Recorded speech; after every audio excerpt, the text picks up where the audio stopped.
Class. आज का topic हमारा है टाइप्स ऑफ लोड। एसी में एसी जब सर्किट होते हैं उसमें बहुत टाइप्स के लोड होते हैं। आप ये लोड क्या होता है? लोड जैसे आप अगर आसान भाषा में समझते हैं, अपने घर पे कुछ भी वजन को लोड बोलते हैं, है ना। तो उस वजन को जब भी आप कैरी करते हो तो उसमें कुछ एनर्जी लगता है, ठीक है। तो अगर किसी वजन को कैरी करते हैं तो उसमें एनर्जी लगता है। उसी प्रकार इलेक्ट्रिकल में जो भी लोड होते हैं वो उनको भी वो भी एनर्जी कंज्यूम करते हैं, ठीक है। जिसको इलेक्ट्रिकल एनर्जी ही बोलते हैं, वो कंज्यूम करते हैं, इसलिए उनको लोड कहते हैं।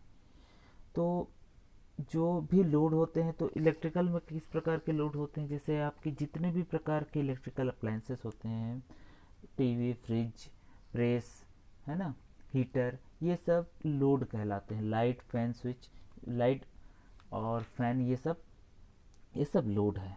तो ये जो है बेसिकली क्या होते हैं, अंदर से तीन टाइप के ही लोड होते हैं जो भी इलेक्ट्रिकल लोड होते हैं, आर, एल एंड सी, और इन्हीं के कॉम्बिनेशन से बनते हैं। आर आप जानते हैं रेजिस्टेंस को कहते हैं। तो प्योरली रेजिस्टिव लोड जो होते हैं उनको आर लोड भी बोलते हैं।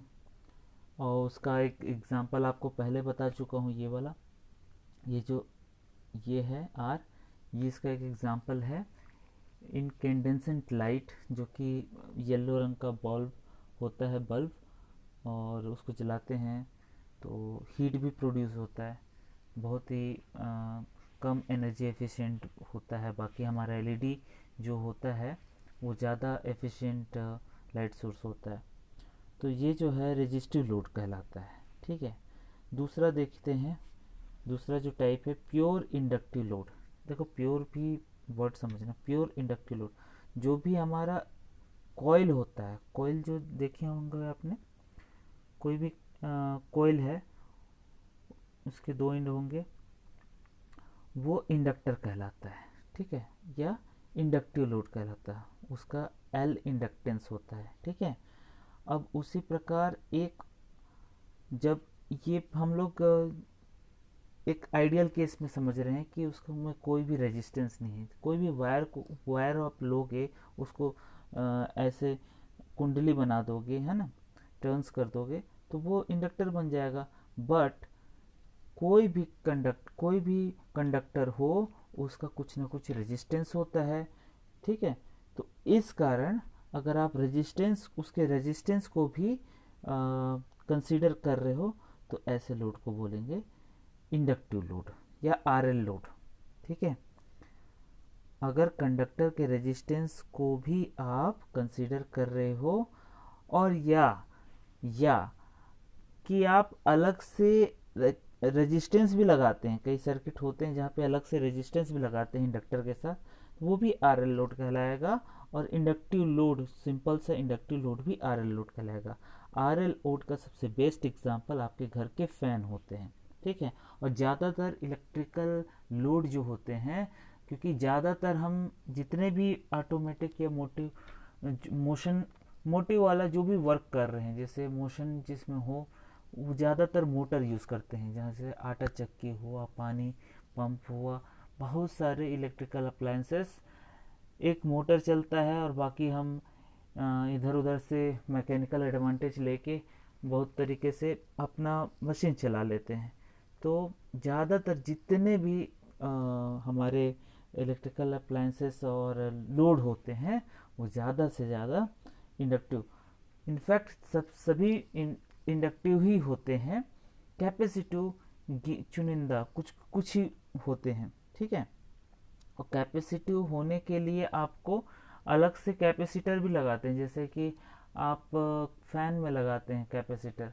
अब वो क्यों लगाते हैं उसको आगे हम पढ़ेंगे जब ये टॉपिक आएगा। लेकिन ये अभी आप समझ लो कि कैपेसिटिव लोड जो है वो बहुत कम होते हैं या नगण्य है, समझ लीजिए, ठीक है। एकदम से बहुत कम कैपेसिटिव लोड है। तो इंडक्टिव लोड आपका समझ में आ गया, जितने भी मोटर होते हैं वो इंडक्टिव लोड होते हैं। उसके बाद प्योर कैपेसिटिव लोड या सी लोड। कैपेसिटर आपने देखा होगा, फैन में लगता है, सफ़ेद रंग का छोटा सा सिलेंडर रहता है, सिलेंडर के आकार का रहता है। तो वो होता है हमारा कैपेसिटर, ठीक है। तो अगर उसमें भी कॉन्टैक्ट रेजिस्टेंस और अंदर डाइलेक्ट्रिक में रेजिस्टेंस होते हैं, तो अगर उसको कंसीडर नहीं कर रहे हैं, एकदम प्योर समझ रहे हैं आइडियल केस में, तो ये प्योर कैपेसिटिव लोड कहलाएगा। और उसके बाद अगर उसमें रेजिस्टेंस को भी कैलकुलेट कंसीडर कर रहे हैं, तो ये कैपेसिटिव लोड। देखो प्योर लग जाएगा तो रेजिस्टेंस केवल हटा देना है, ठीक है, बाकी सेम ही रहता है लगभग। आर का वैल्यू बहुत कम होता है। और combination of R L C load, ये टाइप नहीं है, ये मतलब ये कहने का है कि आर एल सी को हम लोग सीरीज और पैरेलल में कनेक्ट करके अपने डिज़ायरेबल लोड बनाते हैं, ठीक है। तो ये हमारा इतने टाइप के लोड होते हैं। अब एक एक करके हम लोग देखेंगे कि उसके रिस्पॉन्स क्या है। एसी वोल्टेज अप्लाई करते हैं तो वो किस प्रकार बिहेव करता है, ठीक है। तो जैसे कि सबसे पहला हम लोग जैसे रेजिस्टिव लोड लिए थे, ठीक है, आर को, तो किसी भी रेजिस्टेंस के अक्रॉस एसी वोल्टेज अप्लाई करते हैं तो क्या होगा वो हम लोग देखते हैं। देखो यहाँ पे हमारे एक एसी वोल्टेज आपको दिख रहा है, E equal to E0 sine omega t, ठीक है, E हो V हो सब सेम है। तो और ये जो है ये एसी वोल्टेज का सिंबल है, इस प्रकार से होगा, ये छोटा में नहीं दिख रहा है, ठीक है। तो इसमें करंट जो फ्लो होगा, ठीक है, जैसे अप्लाई करेंगे वोल्टेज तो ऐसे करंट फ्लो होगा आर के थ्रू। तो ये जो करंट और वोल्टेज यहाँ भी ओम्स लॉ वर्क करेगा ही।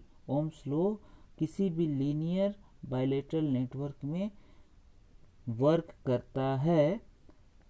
किसको छोड़ते हैं हम, सेमीकंडक्टर जितने भी डिवाइसेस हैं उसमें ओम्स लॉ वर्क नहीं करता। लीनियर बाइलेटरल जो भी पासिव एलिमेंट है आर एल एंड सी, यही है जिनमें ओम्स लॉ वर्क करता है, ठीक है। सॉरी, आर एल सी नहीं, ओनली आर में ओम्स लॉ कर रहा है और एल एंड सी में भी कर रहा है, लेकिन हम लोग उसको बाद में देखते हैं। खैर, ये देखिए यहाँ पे V equal to I R है, ठीक है, यही ओम्स लॉ था, हम पढ़ चुके हैं। अब इसमें I equal to V by R होगा। तो यहाँ पे देखिए अगर E का ये जो E है वोल्टेज का वेव फॉर्म इस प्रकार है, वोल्टेज का वेव फॉर्म इस प्रकार है ना, ये वाला E, उसका वेव फॉर्म इस प्रकार है, तो सेम एटीज रहेगा I का भी, लेकिन V बाई आर, कि V बाई आर किसी चीज़ से भाग दे देते हैं तो उसका वैल्यू कम हो जाता है ओवरऑल। तो देखिए उसका वैल्यू, मैक्सिमम वैल्यू भी कम हो गया और इधर से भी वैल्यू कम होते जा रहा है और मैक्सिमम वैल्यू कम हो गया है। तो I का वैल्यू कम हो गया है V से, लेकिन वो भी सिनुसोइडल है, एक ही साथ वो बढ़ रहा है, मैक्सिमम एक ही टाइम पे मैक्सिमम पहुंच रहा है, फिर घट के जीरो भी एक ही टाइम पे पहुंच रहा है, फिर नेगेटिव में मैक्सिमम एक टाइम पे ही पहुंच रहा है 3π/2 पे, फिर 2π पे, फिर जीरो एक साथ हो रहा है। एक ही कला में होते हैं, इसको एक सेम फेज कहो, हिंदी वाले सेम कला कहो। वोल्टेज और करंट प्योर रजिस्टिव लोड में एसी सर्किट में वोल्टेज और करंट एक ही फेज में होते हैं, बस ये इतना आपको ध्यान देना है। बाकी बहुत सारे इसमें डाटा है, आपको ज़्यादा डाटा की ज़रूरत नहीं है, आप बस ये जान लीजिए कि वोल्टेज और करंट सेम फेज में होते हैं। और इसको अगर वेक्टर डायग्राम या फेजर डायग्राम, ध्यान दो, वेक्टर डायग्राम या फेजर डायग्राम एक ही चीज़ है। वेक्टर डायग्राम या फेजर डायग्राम में अगर आप इसमें लिखना चाहो तो ये यहाँ से स्टार्ट हो रहा है, यहाँ से यहाँ तक वी आर है, ठीक है, इस पॉइंट से इस पॉइंट तक वी आर है। वी आर का वैल्यू वेक्टर में देखो, यहाँ से इसका मैग्नीट्यूड इतना ज़्यादा है, आई का मैग्नीट्यूड वी आर से कम है। ये पूरा यहाँ से यहाँ तक वी आर है और यहाँ से यहाँ तक केवल आई आर है, ठीक है। आई आर का मैग्नीट्यूड वी आर से कम है, लेकिन दोनों सेम डायरेक्शन में है। तो जब भी फेजर डायग्राम बनाते हैं तो उसको वेक्टर डायग्राम भी बोलते हैं। तो वेक्टर का क्या होता है, एक वैल्यू होता है, उसका परिमाण होता है ना, उसका वैल्यू कितना है और उसका डायरेक्शन कैसा है, तो ये डायरेक्शन ही शो कर रहा है, ठीक है। ये वेव फॉर्म डायग्राम है, ठीक है, ये इसका ग्राफिकल रिप्रेजेंटेशन है, ये वेक्टर रिप्रेजेंटेशन है, ठीक है। तो ये समझिए आप, थोड़ा इलेक्ट्रिकल में यही रिप्रेजेंटेशन आपको समझना है। उसके आगे देखिए, बस इससे ज़्यादा और कुछ नहीं। क्या इसमें इंपॉर्टेंट चीज़ जानना था कि V and I are in same phase, एक ही फेज में है, एक ही फेज में है। देखो एक साथ बढ़ रहे हैं, एक साथ घट रहे हैं, जीरो से एक साथ स्टार्ट हो रहे हैं, मैक्सिमम एक ही टाइम पे पहुंच रहे हैं, ठीक है।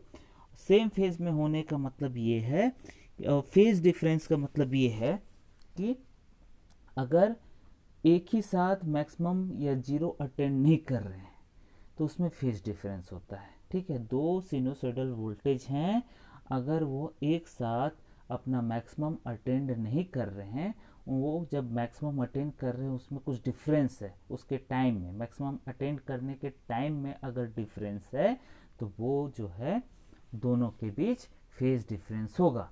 जो पहले अटेंड कर रहा है तो वो लीडिंग कहलाएगा, और जो बाद में अटेंड कर रहा है वो लैगिंग कहलाएगा।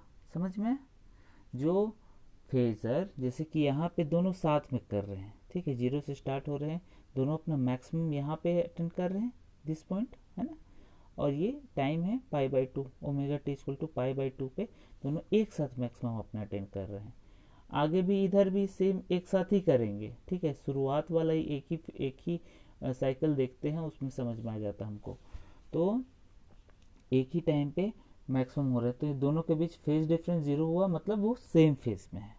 अगर फेज डिफरेंस, अगर ये पहले करता, मान के चलो ये ऐसा करके यहाँ पे ये पहले हो जाता, ठीक है, यहाँ पे हो जाता, और ये यहाँ पे हो रहा है, मतलब इस पॉइंट पे ये यहाँ पे हो रहा है, मतलब दूसरे वाले फेजर से या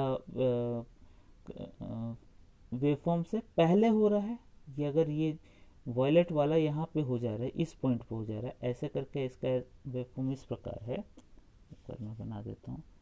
अगर इस प्रकार है, हाँ ये भी चल जाएगा, तो उसका टाइम देखो यहाँ पे आएगा और इसका टाइम यहाँ पे आएगा, लगभग यहाँ पे। तो पहले कौन सा हो रहा है? वॉयलेट वाला होगा, है ना। वॉयलेट वाला जैसे होगा तो वो लीडिंग कहलाएगा, और ब्लू वाला लैगिंग कहलाएगा, ठीक है। तो ये बस कंसेप्ट थोड़ा सा आप जानिए, बस एक समझिए, बाकी सब समझते जाएंगे। उसी तरह एक और होता है प्योर इंडक्टिव लोड। अब प्योर इंडक्टिव लोड में देखो मैं क्या बोला था, कॉइल होता है, एल होता है, उसमें रेजिस्टेंस को हम कंसिडर नहीं करते हैं उसका। तो उसके अक्रॉस अगर जब भी लगाते हैं तो सबसे पहले आप ये याद कीजिए, जब भी लोड एल है या प्योर इंडक्टिव लोड है, जब भी एल है, ठीक है, एल जब भी आप कंसिडर करोगे तो उसमें करेंट जो होगा, ठीक है, वोल्टेज का वेव फॉर्म ये वॉयलेट वाला है, जो सॉरी ये इस प्रकार से बना दिया है। आप इसको भी मत देखो अभी, आप ये समझिए पहले। वेक्टर डायग्राम में बताया कि वेक्टर डायग्राम में एक डायरेक्शन होता है और एक उसका मैग्नीट्यूड होता है। तो अगर वोल्टेज का डायरेक्शन ये है तो करेंट उसमें लैग करता है। ये हमेशा आप याद कर लो, क्योंकि इसका मैथमेटिकल फॉर्म अभी आप दिखाऊंगा तो आप समझ नहीं पाओगे। आप इतना याद रखो कि जब भी इंडक्टिव लोड होता है तो उसमें वोल्टेज से, ये वोल्टेज है, वोल्टेज से करंट 90 डिग्री, प्योर है ना, ये प्योर है, तो 90 डिग्री लैग करेगा हमेशा। आप याद रखो, हमेशा लैग करेगा। इसका मतलब समझ गया ना? जो भी प्योर इंडक्टिव लोड होते हैं उसमें करंट, हमेशा करंट लैग करता है, कितना? 90 डिग्री, ठीक है। तो आप हमेशा ये याद रखेंगे, कभी भूलने का नहीं। उसके बाद, और हाँ यहीं से, इसी से अगर एल याद हो गया तो प्योर कैपेसिटी भी यहीं पे याद कर लो। देखो आर एल थोड़ा बाद में, प्योर कैपेसिटी जस्ट इसका उल्टा, इसमें करंट 90 डिग्री क्या करता है? लीड करता है। देखो यहाँ उल्टा हो गया जस्ट। हाँ, और एक चीज़, हाँ एक चीज़, ये वेक्टर डायग्राम में एक चीज़ और समझो कि जो ये टर्म है वीसी, ये देखो, और ये इसमें किस डायरेक्शन में लेके किसको हम लोग लीड समझें। तो ये देखो ओमेगा को जो डायरेक्शन दिया है ना एंटी क्लॉकवाइज, ये है इसका डायरेक्शन। मतलब हम लोग यहाँ से ऐसे देखते हैं, हमेशा एंटी क्लॉकवाइज में देखते हैं। तो पहले कौन जा रहा है, आईसी जा रहा है, उसके बाद वीसी जा रहा है, मतलब आईसी लीड कर रहा है। ठीक है, आईसी क्या है, कैपेसिटर के थ्रू का करंट।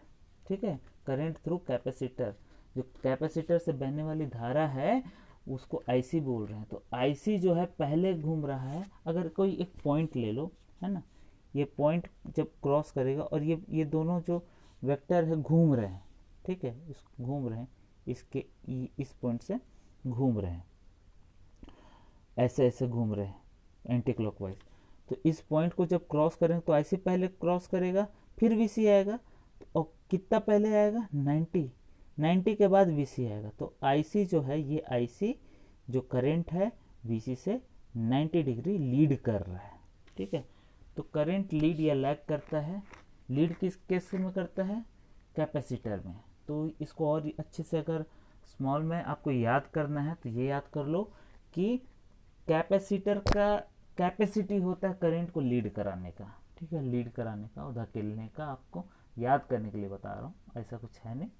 तो कैपेसिटर का कैपेसिटी है कि वो करंट को लीड कराए, कितना, सिंपल 90 डिग्री। 90 डिग्री आपको बस याद रखना है कि 90 डिग्री वोल्टेज से ही होगा, है ना, वोल्टेज से 90 डिग्री लीड करता है। और तो फिर इंडक्टर में क्या होगा, लैग करेगा, 90 डिग्री लैग करेगा प्योर इंडक्टर में। ये देखो, जैसे ये वी था, इसमें भी एक पॉइंट अगर यहाँ पे ले लें और इसको ऐसे इस डायरेक्शन में घुमाएं तो ई पहले आएगा, है ना, ई पहले आएगा और उसके बाद आई आएगा। कितने बाद आएगा, 90 डिग्री बाद आएगा। तो ये कंसेप्ट समझ में आ गया आपको। ये वेक्टर डायग्राम हुआ और ये वेवफॉर्म डायग्राम हुआ। अब ये वेवफॉर्म डायग्राम भी एक बार देख लो। इसमें देखो ये मैक्सिमम, ये देखो कॉस वाला बन जाता है। अगर इसको ये समझना है तो समझ लो थोड़ा सा कि ये जो v का है, v का ग्राफ इस प्रकार बना रहा है। ठीक है, sine 90 degree theta cos theta होता है, ये आप जानते हो, इसलिए ये कॉस बनता है। और ये दिखा रहा है कि ये साइन ओमेगा टी और ये साइन ओमेगा टी में 90 डिग्री का फेज डिफरेंस है, यही है इसका मतलब। ठीक है, 90 डिग्री का फेज डिफरेंस है और v जो है 90 डिग्री लीड कर रहा है। ठीक है, v अगर लीड कर रहा है, ये मतलब v मतलब ये e है, लीड कर रहा है, तो i जो है लैग करेगा। सिंपल सा बात है ना। तो इतना डीप जाने की ज़रूरत नहीं है, आप बस इतना जान कर लो, याद कर लो कि जो कोई इसका मैक्सिमम वैल्यू यही वाला है, फिर यहाँ मैक्सिमम वैल्यू यहाँ पे आएगा। तो मैक्सिमम वैल्यू ये है वोल्टेज का मैक्सिमम वैल्यू देखो, इस करंट का मैक्सिमम वैल्यू यहाँ पे आएगा। तो पहले वोल्टेज का आ रहा है, फिर ये आ रहा है, टाइम ऐसे बढ़ते जा रहा है ना, पहले आएगा ये, फिर ये आएगा ये। तो और कितना डिग्री, ये 90 डिग्री। इस पॉइंट को हम लोग 90 डिग्री बोल रहे हैं, ये पॉइंट और ये जीरो से लेकर 90 डिग्री का, ये 90 डिग्री का फेज डिफरेंस। अगर आपको इतना समझ में आ जा रहा है तो बहुत अच्छी बात है, नहीं आ रहा है तो केवल आप इतना याद कर लो कि प्योर इंडक्टिव लोड में क्या लीड करता है, करंट क्या करता है, लैग करता है। प्योर इंडक्टिव लोड एल में करंट लैग करता है, कैपेसिटर में लीड करता है, इंडक्टर में एल वाले में करंट लैग करेगा और कैपेसिटर वाले में करंट लीड करेगा। बस ये याद कर लो। अब उसके बाद आरएल लोड क्या कहलाता है। देखो, करंट आरएल लोड में इंडक्टिव लोड रहता है, तो इंडक्टिव लोड में उसके रेजिस्टेंस को भी कंसीडर कर रहे हैं, इसीलिए आरएल लोड कहला रहा है। ठीक है, अलग से आर भी ऐड कहीं कहीं पे करते हैं तो वो दूसरा केस है, अभी इतना जान दो। बस आर और एल को सीरीज मानते हैं, इंडक्टिव लोड में आर और एल सीरीज में रहता है। और जब सीरीज में रहता है तो आप सीरीज वाला आपको पढ़ा चुका हूँ कि वोल्टेज का क्या होता है, सीरीज में डिस्ट्रीब्यूशन होता है। ठीक है, आर और एल दोनों में डिस्ट्रीब्यूशन होगा। अब देखो एल और आर, जैसे वहाँ पे 2 आर सीरीज में रहते थे, डीसी वाले अपने याद करो इस प्रकार से रहते थे, तो दोनों को जोड़ देते थे, R1 R2, है ना, R1 R2 को जोड़ देते थे। लेकिन यहाँ पे डायरेक्ट नहीं जोड़ते, यहाँ पे डायरेक्ट नहीं जोड़ते, क्योंकि ये जो V है, है ना। ये देखो ये V जो है, क्योंकि ये जो वोल्टेज अप्लाई होगा ये है सीनो एसी वोल्टेज अप्लाई कर रहे हैं दोनों की ये सीरीज कॉम्बिनेशन के अक्रॉस में। तो वोल्टेज जो है ये जो V है ये दोनों के बीच क्या होगा, डिस्ट्रीब्यूट तो होगा, लेकिन बट ध्यान दो, बट उनका फेज सेम नहीं होगा। ठीक है, क्या नहीं सेम होगा, फेज सेम नहीं होगा। अब देखो उसको समझने के लिए क्या किया है इसने। जैसे ही वोल्टेज अप्लाई यहाँ करोगे करंट तो फ्लो होगा, करंट का काम है, क्लोज सर्किट देखा कि फ्लो होना स्टार्ट, इसका काम ही है। अब ये जो करंट फ्लो होगा उसको यहाँ पे ऐसे बना दिया आई डायरेक्ट, ठीक है, इसको बना दिया आई हमने। अब ये करंट ऐसे फ्लो होगा, आर से भी और एल दोनों के लिए सेम करंट आई है। ठीक है, इतना समझ में आ गया।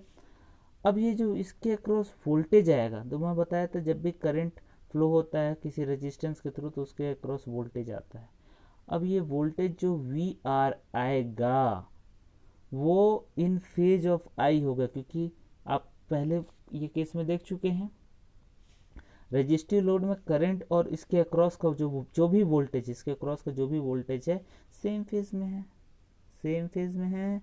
वही चीज यहाँ पे अप्लाई हो गया है, सेम चीज। देखो ध्यान से देखो, वी आर जो है रेजिस्टेंस के अक्रॉस का जो वोल्टेज है और आई है दोनों सेम फेज में बना दिया है। तो इसी के फेज में, अब ये मत बोलना कि ये ज़्यादा कैसे हो गया कम कैसे हो, फेज से अभी मतलब है, ये फेज का मतलब है। तो ये वी आर जो है सेम फेज में, आई के ही सेम फेज में है। Okay, clear. अब देखो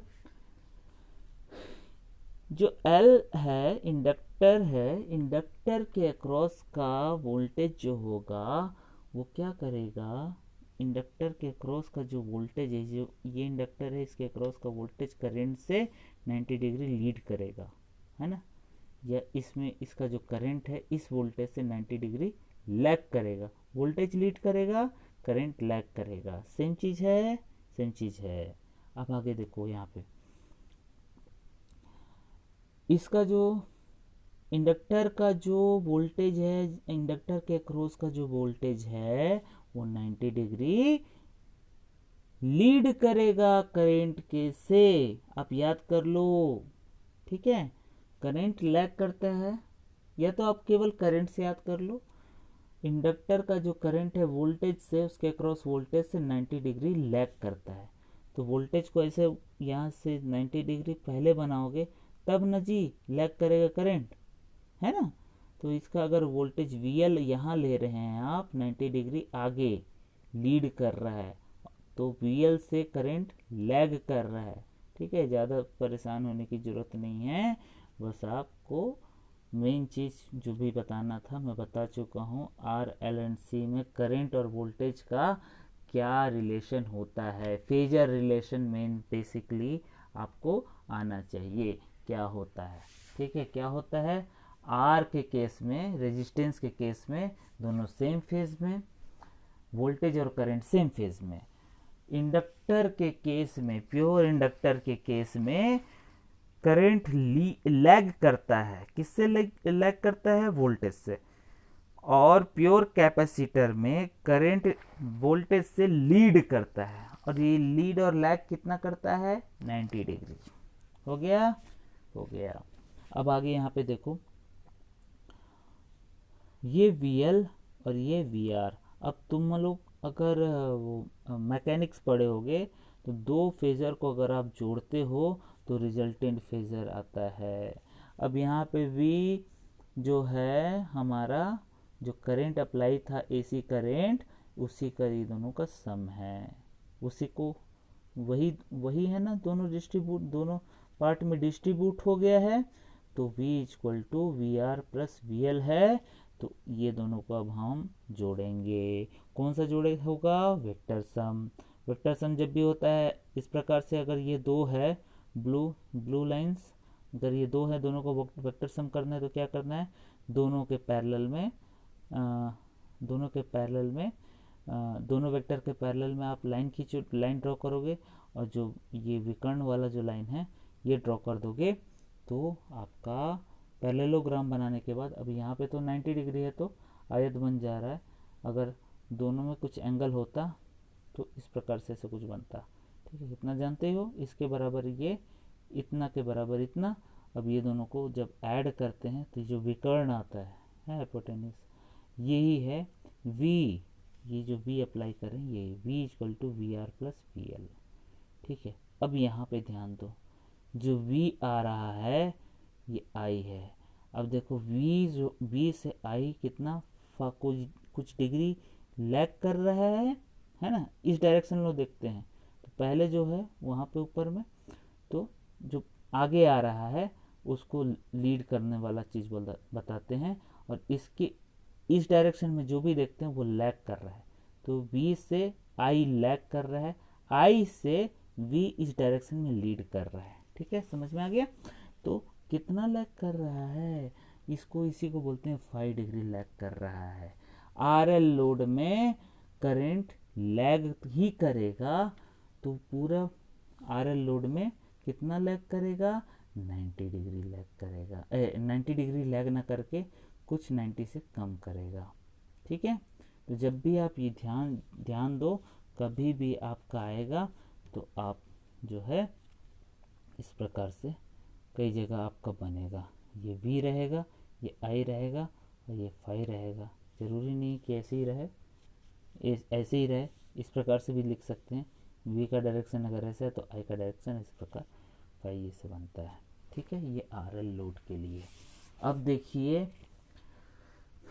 कैपेसिटिव जो लोड था, कैपेसिटिव लोड भी सेम है। अब यहाँ पे देखो, ये कौन सा उठा लिया मैंने, ये शायद थोड़ा दूसरा है। ये देखो C एंड R, ये R एंड C दिख रहा है, सीरीज में आ जाते हैं।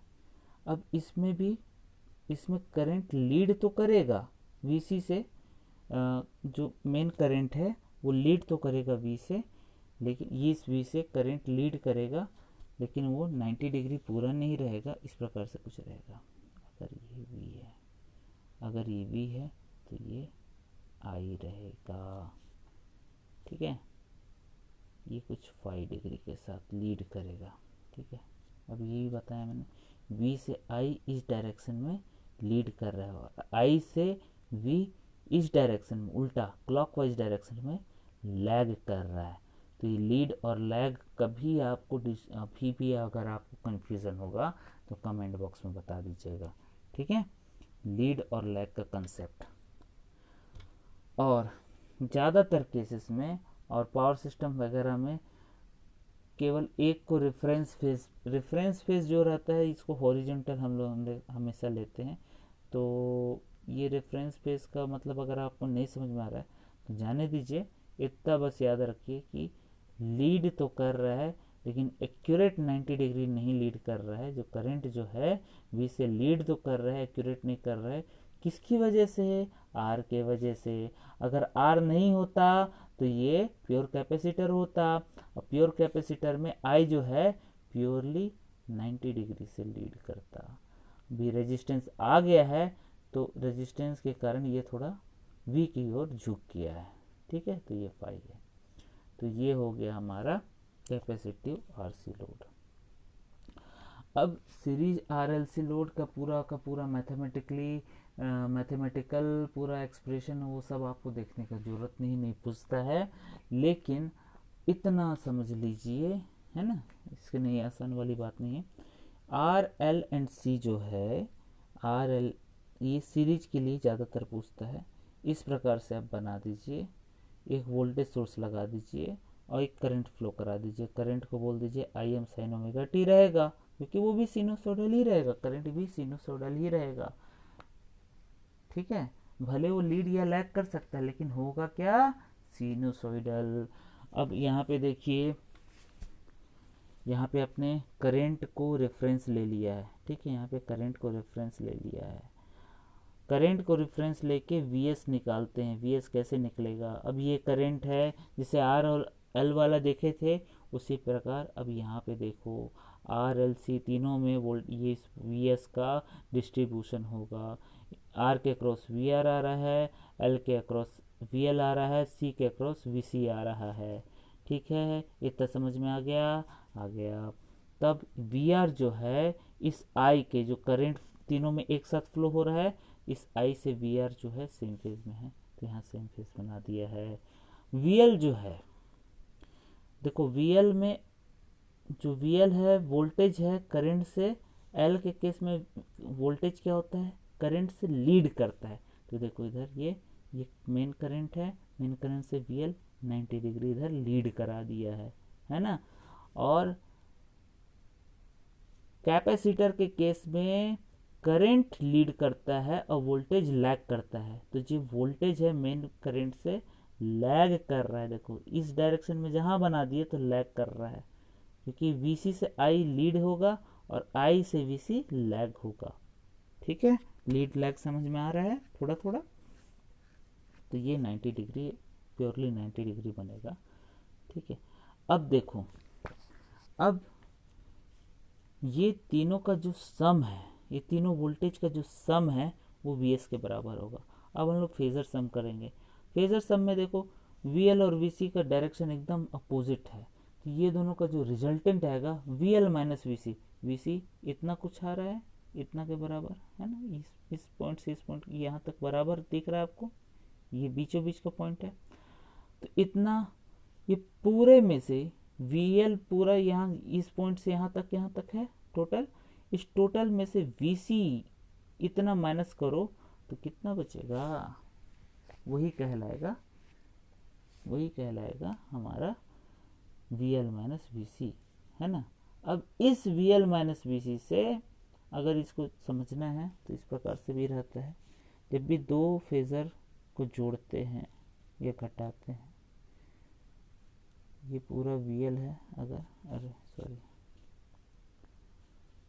ये ऊर्ध्वाधर है, मैं हॉरिजॉन्टल बना रहा हूँ VL, है ना, ये है VL, इस पॉइंट को मान लें, इस पॉइंट से VL इस ओर है, इस पॉइंट से VC इस ओर है, और ये दोनों का रिजल्टेंट लेना है। तो मैं क्या करूँगा, इस VC को, है ना, इस पॉइंट से VL इधर है, VC इधर है, दोनों का रिजल्टेंट लेना है। तो क्या करूँगा, इस यहाँ इस पॉइंट से VC इतना है, ये पूरे को यहाँ से उठा के VL के साथ रखूँगा, VL के साथ रख के इस टिप से इस ओर जो उसका डायरेक्शन है उस ओर रखूँगा।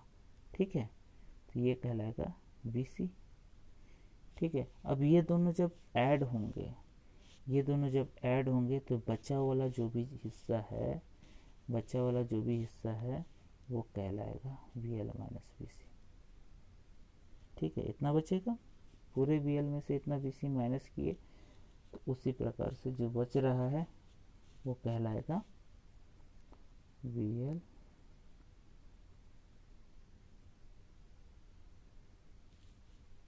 Minus VC। ठीक है,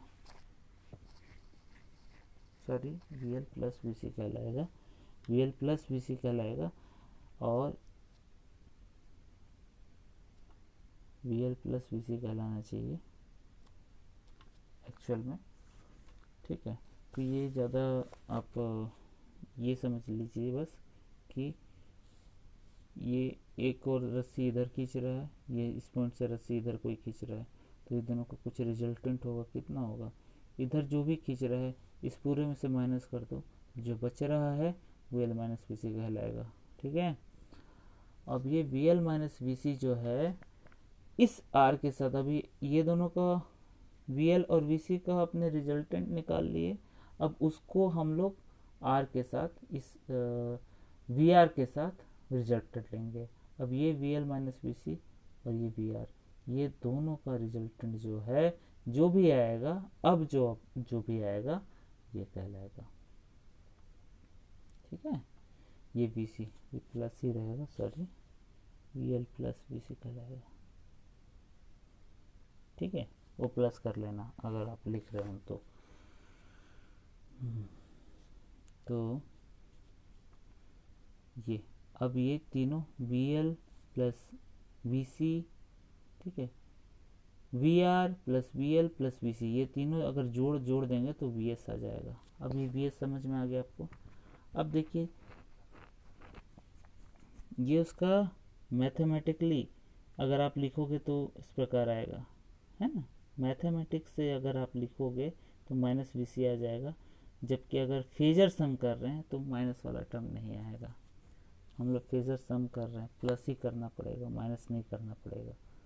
ठीक है, इसको भी प्लस कर लो, है ना। V S equal to V R plus V L plus V C. ठीक है, तो ये फेजर लिखने के लिए, वेक्टर लिखने के लिए हम लोग ऊपर लाइन लगाते हैं, वो डायरेक्शन शो करता है।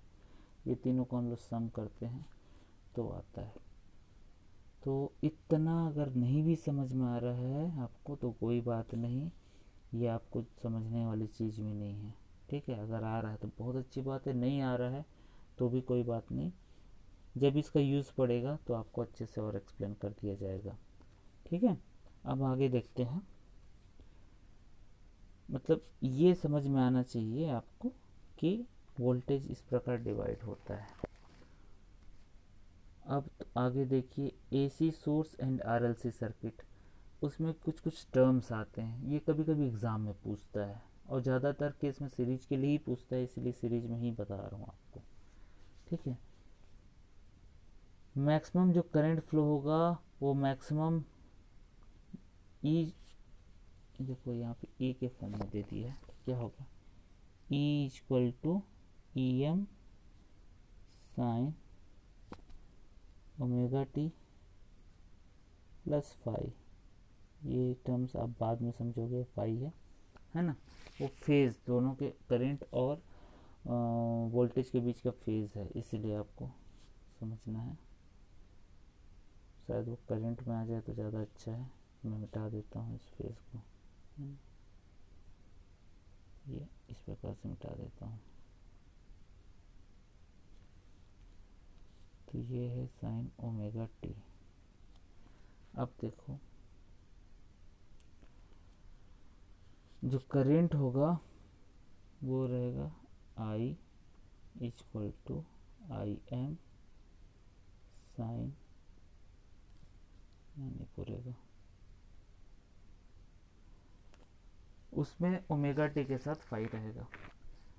मैक्सिमम करंट आपको ध्यान देना है, मैक्सिमम जो भी करंट है वो जो है इतना होगा, maximum voltage by Z. Z क्या है आगे जस्ट इसके नेक्स्ट स्लाइड में बताऊंगा। जेड इम्पिडेंस है, 10 फाई जो है फेज एंगल, फाई का रिलेशन लिखा हुआ 10 फाई एक्सएल माइनस एक्सी, ये भी नेक्स्ट पेज, पहले मैं वही बता देता हूँ, बार बार वापस आना पड़ेगा। अब इम्पोर्टेंट सा चीज़ है, वो आप एकदम से गांठ बांध लो कि आपको समझना ही है। देखो, जब भी आप डीसी पढ़ रहे थे जो उसमें रेजिस्टेंस था, केवल रेजिस्टेंस ही था, लेकिन एसी, जब भी एसी सर्किट आप भी पढ़ोगे तो उसमें रेजिस्टेंस के साथ रिएक्टेंस भी होता है, जो कि एल और सी में रेजिस्टेंस नहीं रहता, प्योर एल एंड सी में रेजिस्टेंस ना होकर रिएक्टेंस होता है। ठीक है, और क्योंकि इनका नेचर ही अलग होता है इसीलिए रेजिस्टेंस उसको ना करके रिएक्टेंस कहते हैं।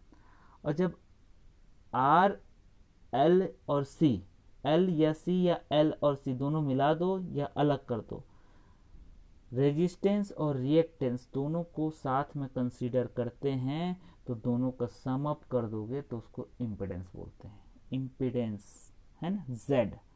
जेड का मतलब होता है जब रेजिस्टेंस और रिएक्टेंस दोनों को कंसीडर कर रहे हैं, है ना, दोनों को ऐड कर रहे हैं या घटा रहे हैं, उसको किस तरह जोड़ते हैं किस तरह घटाते हैं वो आपको बाद में बताऊंगा, बस इतना समझ लो।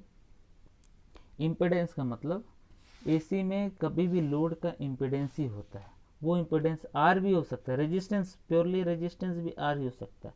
और तीनों चारों का देखो, ये जेड है ना, ये जेड, इस सब ओम्स में ही, ओम्स में इसको मेज़र करते हैं, ओम्स में मेज़र करते हैं। ये रिएक्टेंस जो एक्सी है, एक्स का मतलब रिएक्टेंस, सी का मतलब कैपेसिटिव, एल एक्सएल में एक्स का मतलब रिएक्टेंस, एल का मतलब इंडक्टर का, सब ओम्स में ही होता है। रेजिस्टेंस ओम्स में होता है, रिएक्टेंस ओम्स में होता है, इम्पीडेंस। ठीक है, अब देखो अब ये याद करने का चीज़ है आपको, ठीक है, ज़्यादा बार बार नहीं बताऊंगा। किसी भी कैपेसिटर का रिएक्टेंस जो होता है एक्स इक्वल टू 1/ω c होता है। क्या होता है? X equal to 1/ω c। और किसी भी इंडक्टर का रिएक्टेंस जो है वो ओमेगा एल होता है। ठीक है, ओमेगा एल होता है, ये आप याद कर लो, घाट बांध लो, हमेशा आपको याद रखे रहना है। ठीक है, अब देखिए एक टर्म पहले समझ लीजिए, जे ऑपरेटर, फिर उसके बाद मैं बताऊंगा कि रेजिस्टेंस और रिएक्टेंस किस प्रकार जोड़े जाते हैं या घटाए जाते हैं। जे ऑपरेटर आप गणित में आई पढ़े होंगे, कॉम्प्लेक्स नंबर आई, सेम है ये हमारे इलेक्ट्रिकल में जे, क्योंकि आई करंट के लिए यूज कर चुके हैं इसलिए हम लोग जे का यूज करते हैं, यहाँ पे जे ऑपरेटर बोलते हैं। जे का मतलब क्या है? किसी भी वेक्टर, कोई एक वेक्टर है एक्स, अगर उसके ये जे ऑपरेटर करता क्या है, उसके साथ एक्स का मल्टीप्लाई कर दो, जे का मल्टीप्लाई कर दो, कोई भी वेक्टर एक्स है उसमें जे का मल्टीप्लाई कर दोगे तो वो क्या होगा कि वो अपने ओरिजिनल पोजीशन से 90 डिग्री लीड या शिफ्ट हो जाएगा इस डायरेक्शन, एंटी क्लॉकवाइज डायरेक्शन में। ठीक है, ये इसका मतलब होता है। मतलब आप जब भी इस टाइप का 90 डिग्री का जब भी बात होगा तो आपको जब भी जोड़ना होगा, ये कोई संख्या ए है और ये बी है, ठीक है, और ये 90 डिग्री पे है, तो अगर इनको जोड़ना है तो ए प्लस जे बी करना पड़ेगा, क्योंकि बी का जो डायरेक्शन है, ये जो बी है, बी का डायरेक्शन हमेशा ए से 90 डिग्री लीड कर रहा है, तो ये प्लस है, प्लस जे। सेम अगर आपको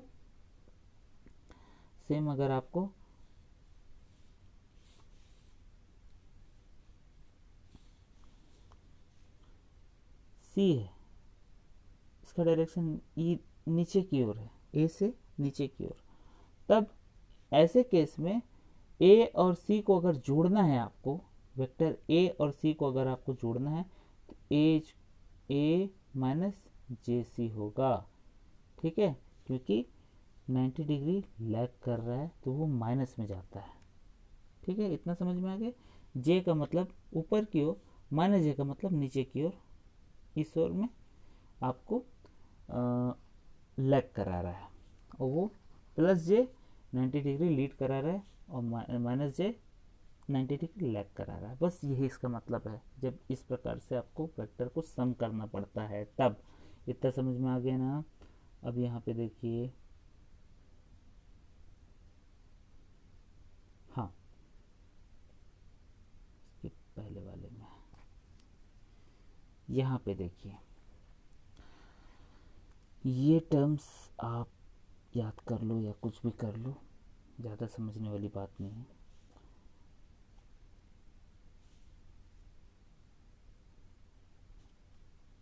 यहाँ पे ये टोटल जो आपका दिख रहा है, आर और एल दोनों का अगर आपको जोड़ना है, दोनों रेजिस्टेंस का एक इम्पिडेंस निकालना है, मतलब इसको इक्विवेलेंट रेजिस्टेंस ना बोल के इसको इम्पिडेंस बोलते हैं। ठीक है, इम्पिडेंस, तो इम्पीडेंस हमेशा याद रखो, इम्पीडेंस बोलते हैं।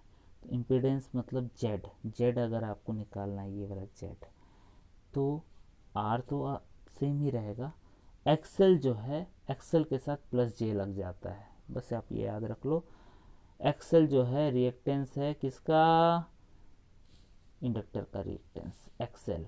एक्सेल और आर को जब भी जोड़ते हैं तो जे एक्सेल आएगा, आर प्लस जे एक्सेल इस फॉर्म में जब भी रहेगा, ये आर और एल सीरीज में है तो आर प्लस जे एक्सेल हो जाएगा। ये आप हमसे याद कर लो, है, ये आपको इस प्रकार से याद कर लो, चाहे आर प्लस जे एक्सेल याद कर लो।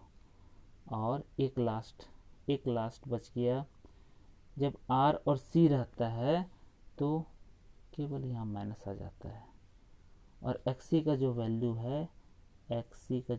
है 1/ωc अभी हम लोग देख रहे हैं इस पेज पे।